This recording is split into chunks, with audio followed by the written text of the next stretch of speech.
Frépertuis City, ville fantôme, le saloon, les boutiques, les attractions sont à l'arrêt, l'ouverture était prévue pour le week-end de Pâques.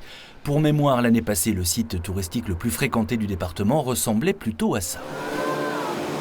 En 2019, le parc d'attractions avait battu un nouveau record d'affluence en dépassant les 280 000 visiteurs, avec un quart du chiffre d'affaires réalisé dans les toutes premières semaines, entre les vacances, les week-ends et les jours fériés.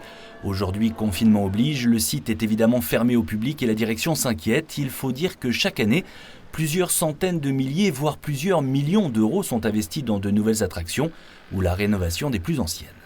Si les investissements sont importants, comme les prêts sont faits sur des durées courtes, le remboursement des prêts est aussi important. Et malheureusement, aujourd'hui, on est un peu au pied du mur, plutôt au bord de la falaise. C'est-à-dire qu'on n'a pas de marge de manœuvre pour passer une saison sans ouvrir. Et donc, si on ne nous aide pas sur ce plan-là, et de par nos partenaires financiers, mais aussi par ailleurs, clairement, je pense qu'on devra passer par une étape de redressement ou de choses comme ça pour pouvoir arriver à 2021.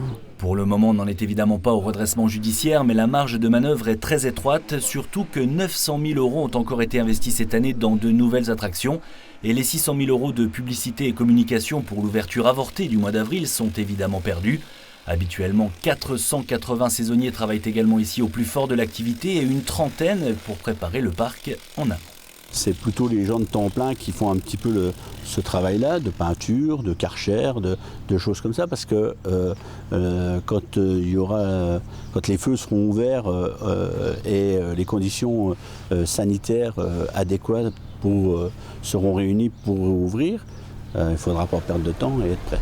L'idée ne sera donc pas cette année de battre un nouveau record d'affluence, mais bien de sauver les meubles. Enfin, 9 millions d'euros devaient être investis dans de nouvelles attractions pour 2021. Il faudra pour cela attendre au mieux 2022.